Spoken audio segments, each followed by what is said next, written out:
35वां श्लोक है तीसरे अध्याय का। स्वधर्मे निधनम श्रेयः परधर्मो भयावह। तो अब परधर्म में जान रहे हो ना किसका धर्म। 34वें श्लोक पे जाओ तो 35वां समझ में आ जाता है।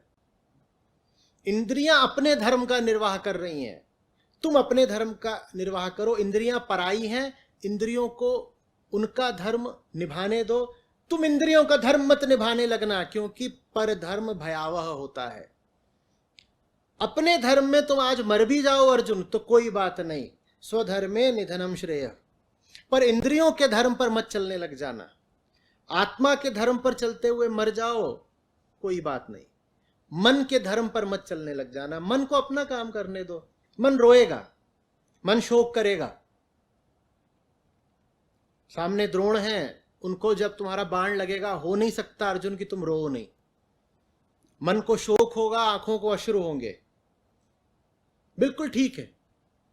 मन को अधिकार है ना अपना काम करने का, आंखों को भी अधिकार है ना रोने का। आंखें रोएं, गला रूंधे, वो उनका धर्म, निभाने दो उन्हें उनका धर्म। उनके धर्म में भी तुम हस्तक्षेप मत करना। लेकिन तुम्हारा धर्म इस समय तीर की नोक पर बैठा है, तुम अपने धर्म से भी पीछे मत हटना। समझ में आ रही है? हम दो हैं, और ये जो दो हैं इनका कोई मिलन हो नहीं सकता, और दोनों को रहना एक साथ ही है। तो कैसे रहें? दोनों को भले ही एक घर में रहना है, पर एक अपना काम करे, दूसरा अपना काम करे। ये मनुष्य की स्थिति है। जैसे एक जोड़ा हो जिसे रहना एक ही घर में है, संबंध विच्छेद हो नहीं सकता। उस घर का नाम क्या है? शरीर। उसके भीतर दो रहते हैं, पुरुष और प्रकृति। दोनों को एक ही साथ रहना है जब तक जीवन है, लेकिन दोनों में निभ सकती ही नहीं है, क्योंकि दोनों में आयामगत अंतर है। ये विवाह की सच्चाई बता रहा हूं आपको, वो हमारी शरीर में ही है सच्चाई बसी हुई। ये घर है, इसके भीतर पुरुष और प्रकृति रहते हैं, उन्हें हमेशा साथ ही रहना होगा, लेकिन वो साथ रह भी नहीं सकते। तो अध्यात्म बस यही सिखाने की कला है कि फिर जिए कैसे, ये जो ग्रह क्लेश है इससे निपटे कैसे। तो उसका तरीका कृष्ण ने बताया है। इंद्रियों को माने प्रकृति को अपना काम करने दो, उसकी अपनी रुचियां हैं, और अर्जुन तुम अपना काम करो। न तुम उधर बाधा डालो, न उसे अनुमति दो तुम में बाधा डालने की।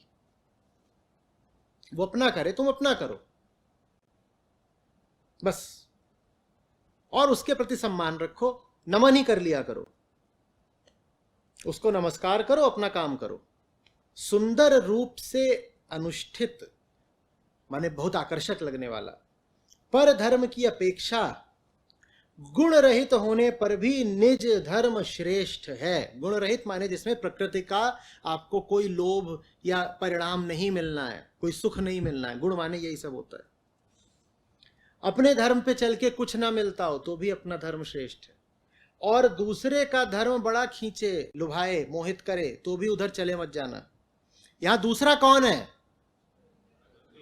यहां दूसरे धर्मावलंबियों की नहीं बात हो रही भाई, कि कहो कि ये सीख दी गई है कि ईसाई या मुसलमान मत बन जाना, ये वो बात नहीं है।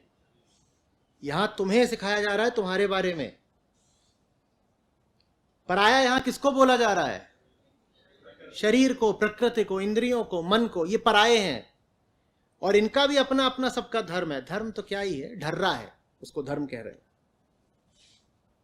तो इनके अपने अपने ढर रहे हैं, इनका अपना धर्म है, इनको करने दो जो कर रहे हैं। पेट को भूख लगती है, मन को विचार करना है, वो विचार भी सब शरीर से ही उठते हैं। तो शरीर का अपना काम है, उसका कार्यक्रम चलता रहता है। उसके कार्यक्रम में विघ्न मत डालना, जितना हो सके दूरी बना के रखो, पड़ा रहे। तेरा कुछ कर तो सकते नहीं, वास्तव में घर ही उसका है। हम ये भी नहीं कह सकते कि एक घर है जिसके भीतर पुरुष और प्रकृति है, घर ही प्रकृति का है। तो पुरुष साहब ज्यादा यहां पर रुआब झाड़ सकते नहीं है, क्योंकि रहे तो बेटा दूसरे के ही घर में रहे हो।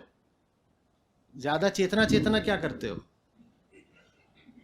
शरीर ना होता तो चेतना कहां से आती? घर प्रकृति का है,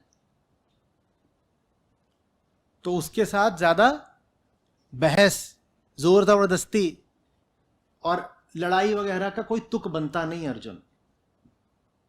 उसका घर है, यहां पे उसके नियम कायदे चलते हैं, चलने दो, घर उसी के सुपुर्द कर दो। तुम तो अपना एक कोना ले लो और चुपचाप उसमें अपना कार्यक्रम चलाते रहो। इसीलिए आत्मा को बिंदु कहा गया है, प्रकृति को भी बिंदु कहा गया है। प्रकृति को कहा गया ये अखिल विस्तार उसका है, पूरा घर उसका है, पूरा घर दे दो। अपने लिए तुम कहीं पे एक बिंदु खोज लो, वहीं छुप जाया करो। बातचीत द्व्यर्थी हो रही है, दोनों अर्थों को समझिएगा। समय समय पर कुरुक्षेत्र बदलते रहते हैं, युद्ध पुराना है, युद्ध स्थल अलग अलग तरह के होते हैं, सब युद्ध स्थलों पे लेकिन गीता की सीख लागू होती है। तो सीखिए अर्जुनों, स्वधर्मे निधनम श्रेय। लेकिन तुमने जो अपना कोना पकड़ा है उसमें फिर किसी की दखलंदाजी मत होने दो, फिर चाहे जान भी देनी पड़े, कोई बात नहीं, खत्म। बाकी हम कहीं आकर के कुछ करेंगे नहीं, लेकिन जो हमारा है उसमें हस्तक्षेप बर्दाश्त बिल्कुल नहीं। तो पर धर्मो भयावह, ठीक है। आंखों का काम है कि जो भी दृश्य शारीरिक संस्कार के अनुसार आकर्षक लगे उधर को खींच जाना, ऐसे देखने लगना। आंखें खींच गई, तुम मत चले जाना, तुम अपनी जगह पर अचल अटल रहो। और तुम नहीं गए तो आंखें भी कितनी देर तक घूरेंगी? आंखों को भी वहां तक जाने के लिए तुम्हारी सहायता, तुम्हारी ऊर्जा चाहिए। तुम नहीं गए तो आंखें भी वापस आ जाएंगी। ये भी लिख लेना, जहां लिखो युद्धस्व उसके नीचे लिख देना स्वधर्मे निधनम श्रेय। अब बात और तीखी हो जाएगी कि लड़ना भी है और लड़ाई में मौत भी आ गई तो धर्म है।